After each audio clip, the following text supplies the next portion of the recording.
Bienvenidos al campus virtual del ciclo 2019-1. Soy la profesora Débora Ponce del curso de Geografía y en la semana 2 tocaremos el tema de cartografía.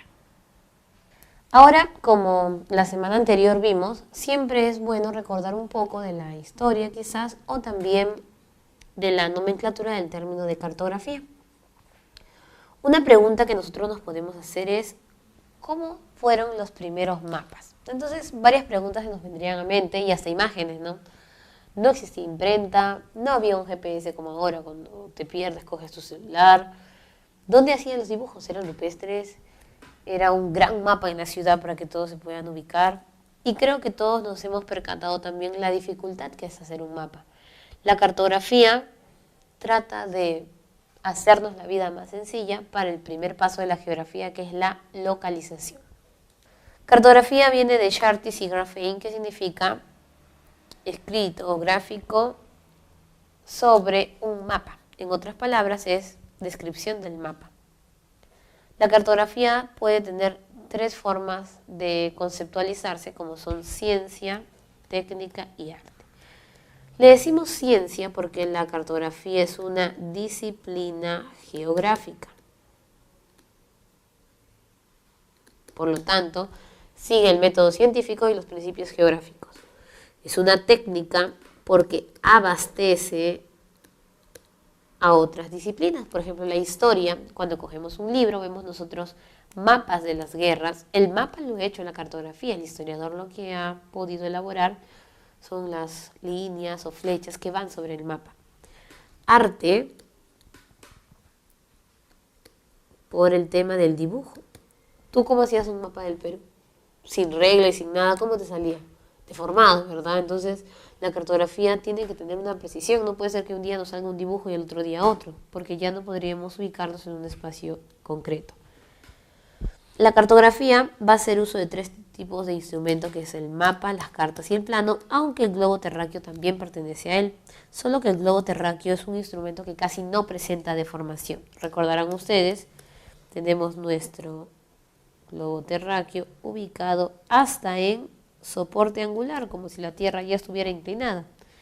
No presenta ninguna deformación. En cambio, el mapa, la carta y el plano son superficies llanas y la Tierra es circular o tiene curvas. Entonces, ¿cómo pasar de la curva a la parte llana? Y aquí recordaremos la pelotita que usábamos en el primer tema. Si nuestra pelotita la partimos en la mitad, nos quedaría como una capita. Si queremos hundir la pelotita, ¿qué pasaría? Se hundiría el centro y quedaría levantado por los costados. Cortamos esquinas para que se eche, pero al final nos quedaría como una flor deformada. ¿Y qué estaríamos haciendo nosotros? Completando espacios, por lo tanto ya no es el espacio real. Ese es el problema que sufre el mapa, el plano y la carta. El mapa es para superficies grandes, cartas para medianas y planos para pequeñas. Aunque antes la carta era utilizada solo para el mar, ahora ya no. Tanto mapa y plano son bidimensionales. Mapa se basa en latitud y longitud, mientras que el plano puede ser específico porque hasta puede utilizar metros, coordenadas, entre otros. Y las cartas tienen la curva de nivel que les brinda altitud, no solamente latitud y longitud. Entonces vendría a ser una tridimensión específica o base, como le llaman. Todo instrumento cartográfico sigue los principios de Salichev. ¿Cuáles son los principios de Salichev? Base matemática, representación cartográfica y generalización cartográfica. La base matemática es la que busca lograr la precisión. Recuerda que descripción de la Tierra tiene que haber precisión. Una proyección nosotros la vamos a relacionar como tomar una foto. Cuando uno se toma una foto, no sé si te ha pasado, tiene como que ángulos para que la foto salga mejor. Si le vas a tomar una foto a una persona chiquita, la puedes tomar desde abajo para que se vea más grande. Pero si tú le tomas la foto desde arriba, se va a ver más chiquita. Si tenemos una persona muy alta, es lo contrario. Si de repente queremos que salga solo el rostro, nos acercamos más o no. Lo mismo va a pasar con las proyecciones. En este caso va a ser toma de fotos, pero ya no a una persona, sino al planeta Tierra. En el caso de la escala, vamos a asemejarla a una lupa o en la actualidad al famoso zoom. Y el sistema de coordenadas es norte, sur, este y oeste, y todo lo que hemos visto en la rosa náutica la semana anterior. La representación cartográfica no busca la precisión como el primer principio, sino en este caso busca la realidad. Hay espacios que no pueden ser dibujados en un mapa porque no es un plano, no tiene detalles, pero necesitamos ponerlo ahí. Por ejemplo, un aeropuerto. Yo no puedo dibujar el aeropuerto cuando estoy hablando de todo el espacio del Perú, pero puedo poner un símbolo que me diga que ahí hay un aeropuerto porque es un dibujo o es un espacio importante para nuestro mapa. En este caso, todos esos dibujitos se llaman símbolos cartográficos y se encuentran en una leyenda. Si a mí me preguntasen cuál es el principio que diagrama la realidad, yo digo representación cartográfica. Si me preguntan cómo se llama el dibujito o cómo es el elemento del mapa, digo símbolo cartográfico. Pero si me preguntan por qué parte del mapa tiene el dibujito, voy a decir leyenda. Uno es principio, elemento y parte. Y la generalización cartográfica no es nada más y nada menos que hablar de detalles, más o menos detalles. Un mapa tiene menos detalles y un plano tiene más detalles. Porque en el plano la superficie es chiquitita, entonces cuando muestro la foto muestro con todo, puedo decirle parques, casas, todo. El mapa, como la superficie es más grande, me muestra solamente el espacio, la sombra del lugar. Significa que en el mapa hay mayor generalización, mientras que en el plano hay mayor especificación. ¿Y cómo logramos todo eso? A través de la tecnología. Ahora ya no tenemos que dibujar los mapas. Hay sistemas especiales para geografía y dependiendo de ellos o de lo que queremos captar o del instrumento que vamos a utilizar, podemos elegirlos. Tenemos el SIG, Sistema Geográfico de Información, que se basa en una computadora y el hombre. Es decir, yo utilizo una computadora y una persona dibuja, va pasando a la computadora y hago como bases, tengo capas. Para llegar a la máxima elevación voy trazando primero el terreno, luego la hidrografía y todo va a quedar en el mapa por diferentes partes. Dibujos a mano, programas y todo junto. La teledetección también se le llama percepción remota. En otras palabras, lo que nosotros conocemos como satélite. Podría ser cualquier otro sensor o aparato fuera de la Tierra o elevado en lo que vendría a ser más allá de la troposfera, pero hasta ahorita solo es el satélite. Imágenes satelitales son por teledetección o percepción remota. Fotografías aéreas, fotos tomadas desde aviones, avionetas, helicópteros y cartografía automatizada. Aquí es solo computadora, ya no hay el hombre, sino que voy cogiendo imágenes y voy dibujando todo en la computadora. Solo es un programa, nada más. Y terminando esta primera parte, tenemos nosotros los tipos de cartografía. La cartografía se va a dividir siempre en topográfica y temática. ¿Cómo es la topográfica? Si bien lo que te voy a explicar ahorita no es en sentido exacto o real, nos sirve para entender. ¿Recuerdas Google Maps cuando tenemos dos imágenes? La satelital y la imagen que nosotros siempre queremos utilizar, que se nos hace más sencilla. La satelital o de teledetección es marrón y es muy difícil entender los espacios o lugares que estamos buscando. La topográfica es similar, pero es más complicada porque no es una imagen satelital, es simplemente como proyecciones de sombras o manchas del lugar que pueden marcarnos, por ejemplo, en el caso del Perú, la cordillera desde que empieza hasta que termina. No solo lo que está en el Perú, sino hasta dónde se extiende la verdadera cordillera de los Andes. Ese mapa es el que nos muestra el terreno y el relieve real. Y el temático es el que se va a basar en la topográfica. Nosotros vamos a colocar el dibujo y sobre el dibujo vamos a hacer otras cosas. Por ejemplo, para que me entiendas, este es un lugar. ¿Ya? Imagínate que en este lugar está la cordillera, tenemos mar. La topográfica nos va a mostrar todo. ¿Qué va a hacer la temática? Va a borrar todo lo que está al borde, todo lo que está afuera de y todo lo que está dentro. Y solamente te va a dejar la figura. Y sobre esta figura voy ubicando. Por ejemplo, si quiero que sea político, las partes. En nuestro caso sería departamentos o regiones. Si quiero que sea edáfico, el suelo. Si es demográfico, la población. Si es económico, los recursos. Hidrográfica, los ríos o mares. Climático, si llueve o no llueve, cómo va variando el clima. Emplazamiento, los datos fuera del lugar o de situación en lugar específico. Puede haber mapa topográfico y temático, puede haber plano topográfico y temático y puede haber también una carta topográfica y una carta temática. Generalmente la topografía se basa de las curvas de nivel, un tema que no es exclusivo de la carta, pero que pertenece más a la carta. Muy bien. Tenemos como segunda parte de nuestro segundo tema de geografía los elementos del mapa. Un mapa tiene 3 elementos, ¿recuerdas tú? Proyección, símbolo cartográfico y escala. Proyección era la cámara, símbolo cartográfico el dibujito y la escala la lupa. Vamos a empezar por las proyecciones, un tema muy importante para el examen. ¿Qué te dice la proyección? La curva de la Tierra no puede ser llevada a una superficie plana porque presenta deformación. Y yo me voy a basar en estos meridianos y paralelos que tienen curvatura. ¿Qué quiero hacer yo? Que una parte de la Tierra, cuando yo la aplaste, quede real, mientras que la otra se deforme. Y dependiendo de eso voy a utilizar una foto determinada. Puede ser que conserve distancia, puede ser que conserve superficie, puede ser que conserve forma. No puedo hacer que una foto conserve todo, porque sí o sí siempre va a haber deformación. ¿Cuáles son los 3 tipos de proyecciones o fotos que le tomamos a la Tierra? Cilíndrica, cónica y azimutal o cenital. Se llama cilíndrica porque voy a mantener curva cerca al ecuador, por eso le llaman conforme o central. Le voy a decir cónica porque se basa en los paralelos y le voy a decir azimutal porque solamente toma partes de la Tierra. ¿Cómo sería la imagen? En el caso de la cilíndrica colocaría un cilindro sobre la Tierra, en la cónica un cono sobre la Tierra, en la azimutal un pedacito de la Tierra, le tomaría foto. En función de la latitud, ¿cuándo voy a utilizar una foto cilíndrica? Cuando estoy en latitudes de 0 a 30. ¿Te acuerdas tú de trópico 23-27? Aquí lo vamos a redondear. Es decir, zonas tropicales o cálidas. ¿Cuándo voy a usar cónica? Cuando la latitud es de 30 a 60, es decir, casi llegando al círculo polar, zona templada. ¿Y cuándo voy a usar azimutal? En 60 a 90, es decir, casi llegando a la zona polar, zona fría.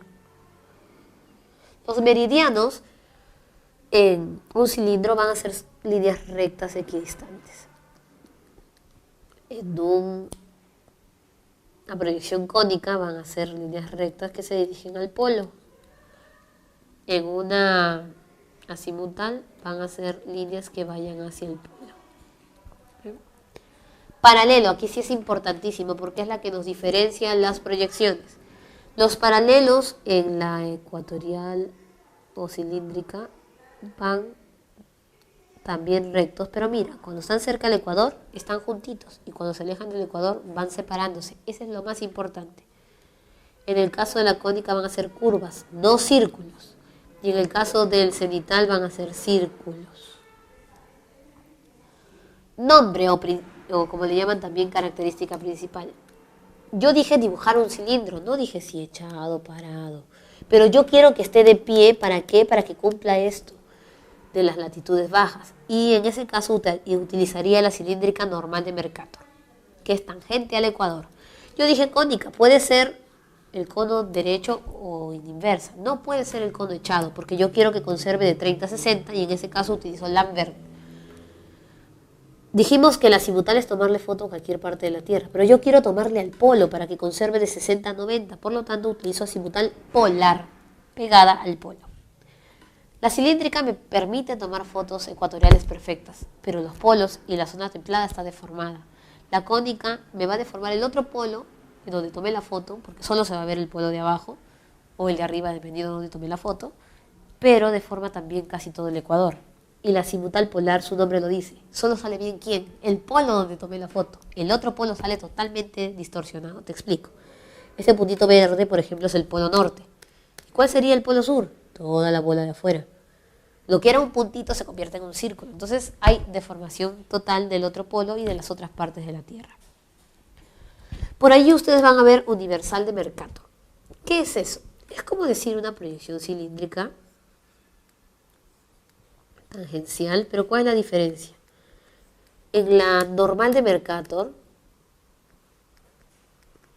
los meridianos serán equidistantes, pero los paralelos, los voy a dibujar de verde, son pegados en el ecuador y separados del ecuador, se van distanciando. En el caso de la universal de Mercator no es así. Los paralelos serían los celestes, son equidistantes igual que los meridianos. ¿Por qué? Porque Mercator crea un nuevo sistema para ver la hora, ya no basándonos en Greenwich, sino en 60 usos. Es decir, para él 180 oeste sería 0 y 180 este sería 60.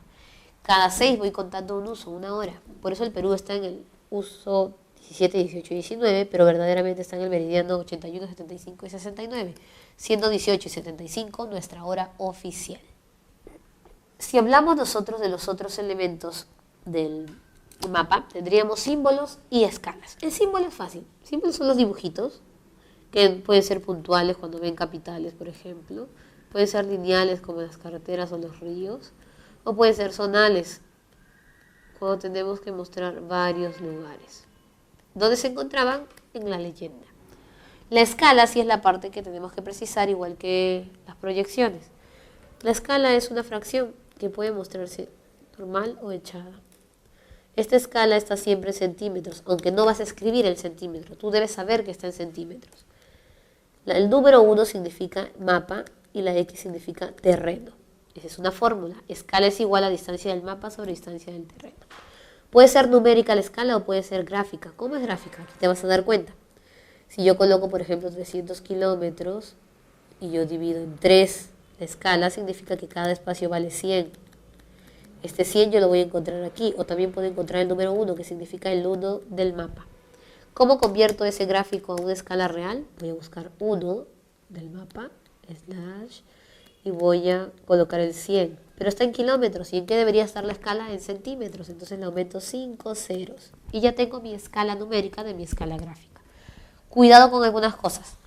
No se cuenta el cuadrado que está pintado, porque ese se llama talón. Solo cuento 1, 2, 3. Este no se cuenta.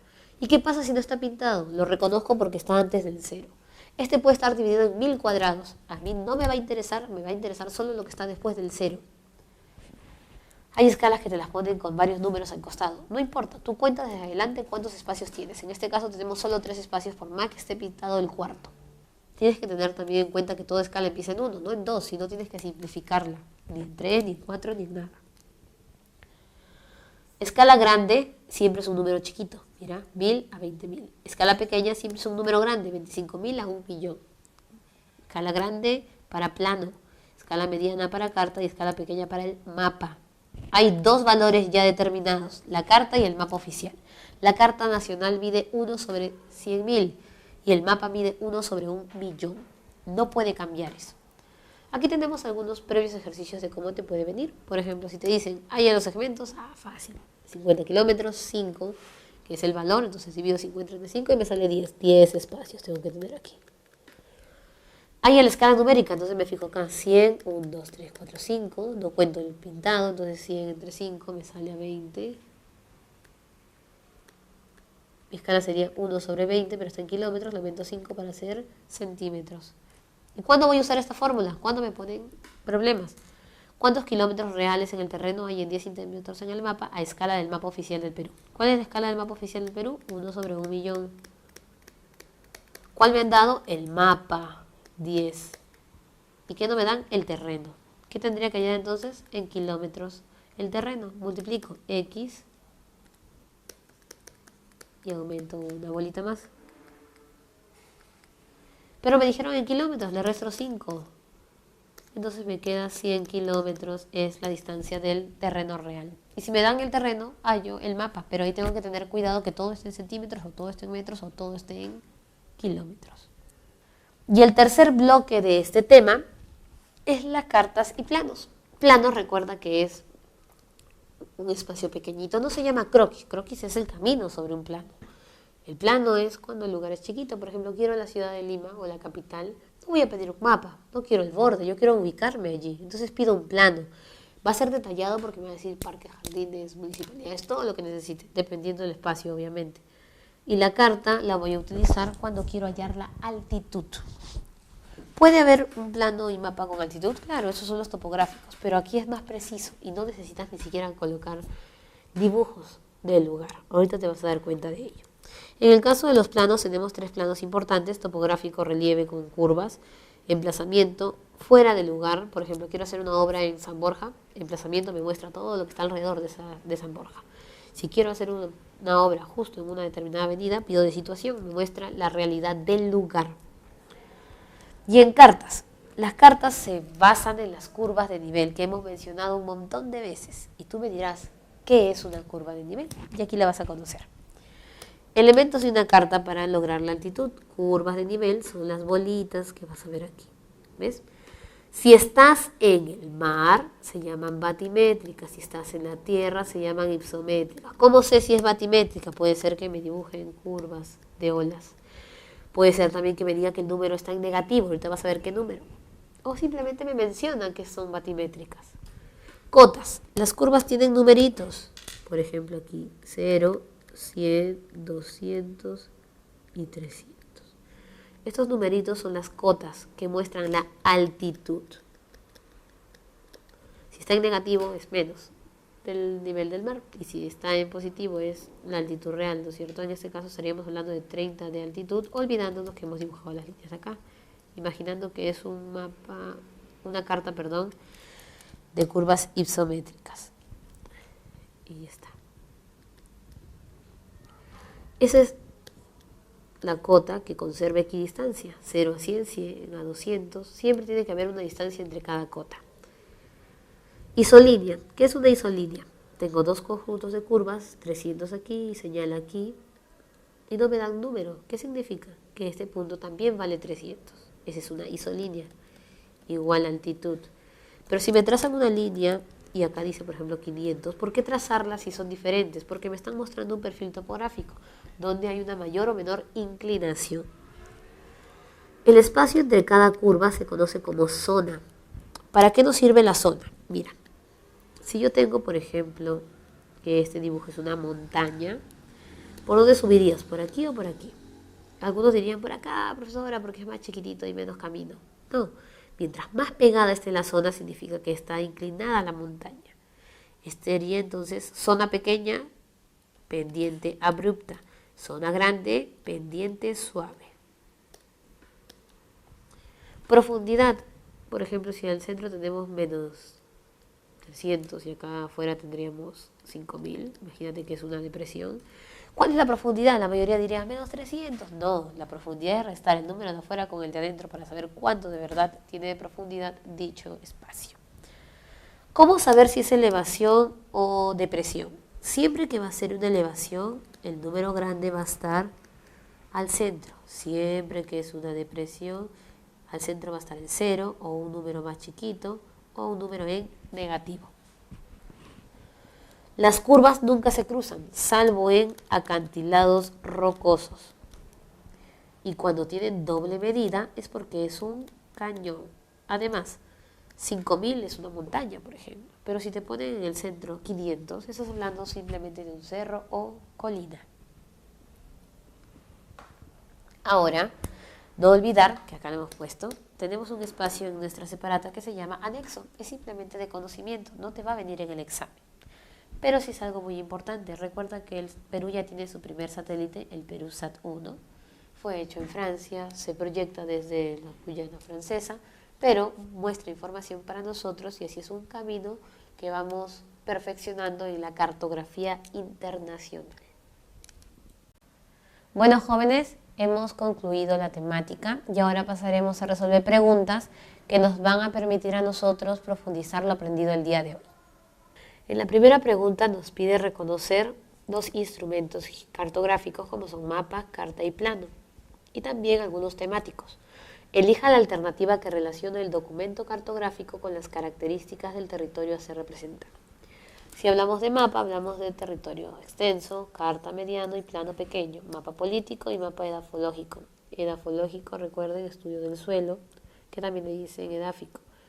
Topográfico, muestra el relieve con altitud, emplazamiento lejos del lugar y político, división administrativa. Tendríamos luego, muestra los 24 departamentos del Perú con sus respectivas capitales. Obviamente estaríamos hablando del político. Clasifica las tierras agrícolas y no agrícolas por unidades de uso. Suelo. Permite reconocer las parcelas agrícolas y vías de acceso que bordean la localidad, que bordean. Emplazamiento. Nos permite identificar zonas de inundación frente a tsunamis según la altitud. Carta. Entonces sería 1B, 2D, 3C y 4A. quedándonos con la letra E. La segunda pregunta tiene que ver un poco con las proyecciones, así que estemos atentos. Las montañas Pensacola se localizan entre los límites de las bases científicas antárticas de Inglaterra, Chile y Argentina, que coinciden con el estudio de la zona de 83 grados de latitud sur y 55 de longitud oeste. Se ha obtenido una imagen satelital de este sistema para posteriormente elaborar un documento cartográfico con la proyección apropiada. Identifiquen los enunciados correctos descritos. Hablamos de base de la Antártica, es decir, zona polar. Hablamos de zona de 83 de latitud sur y 55 de oeste, imagen satelital, y vamos con la primera. Los paralelos en la proyección empleada serán trazos con círculos concéntricos, y sería correcto porque recuerdas que cuando estamos en proyecciones que pasan los 60 grados de latitud, utilizamos la azimutal, en este caso polar. Los meridianos se unen al polo y los paralelos son círculos concéntricos. La imagen utiliza la proyección cilíndrica para evitar la deformación de la zona de estudio. Falso, porque es azimutal. Los meridianos serán mostrados como rectas que divergen a partir de los polos, por supuesto. La zona antártica presentará grandes deformaciones en el documento cartográfico. Falso, porque esta zona que estamos mencionando, obviamente, al ser la toma desde ese mismo lugar, no presentará deformación. Y nos quedaríamos con la letra A. 3. Tenemos un ejercicio de escala. Un grupo de turistas desea desplazarse desde Catacaos hasta el puerto de Paita, sabiendo que la distancia real es de 104,3 kilómetros y les tomará aproximadamente 1 hora 45 minutos. Ellos desean registrar la distancia en el documento que están utilizando para todos sus recorridos en el Perú, basado en la escala del mapa oficial. ¿Cuál era el mapa oficial del Perú? 1/1.000.000. Nos dan la distancia real, no nos dan el mapa. Y ya entonces podríamos resolver. Para nosotros sería de repente más sencillo convertir los kilómetros en lo que nosotros conocemos como centímetros, o de repente llevarlo también a lo que vendría a ser centímetros a kilómetros. Vamos a optar por simplificar lo del mapa oficial. Entonces, si llevamos esto a kilómetros, nos quedaría sobre 10 kilómetros es igual a x sobre 104,3. Recuerda que eso está en centímetros. Hacemos la multiplicación correcta y nos estaría quedando 10,43 centímetros, teniendo como respuesta la letra E. 4. Aquí tenemos una carta o una imagen de una carta y te dice: sobre la siguiente imagen determine el valor de verdad de los siguientes enunciados. 1. El instrumento cartográfico muestra curvas batimétricas y sería en este caso verdadero o falso. Falso, porque el mar está fuera de las curvas. Los relieves representados son depresiones. Recuerda que para que sea una depresión el número del centro tiene que estar en negativo o tiene que ser más pequeño. Por lo tanto, no es. El sector suroccidental, el suroccidental presenta un acantilado y en este caso nos vamos entonces para el suroccidental y nos vamos a dar cuenta que aquí está pegado. Y sí, solamente se cruzan cuando es un acantilado, es verdadero. Los relieves mostrados corresponden a una isla. También es verdadero debido a que vemos que está aislado y acá también sigue siendo mar. Nos quedamos con la letra C. Ya hemos concluido lo que es geodesia y cartografía y ahora nos vemos la próxima semana para empezar un bloque nuevo en geografía que corresponde al bloque del relieve.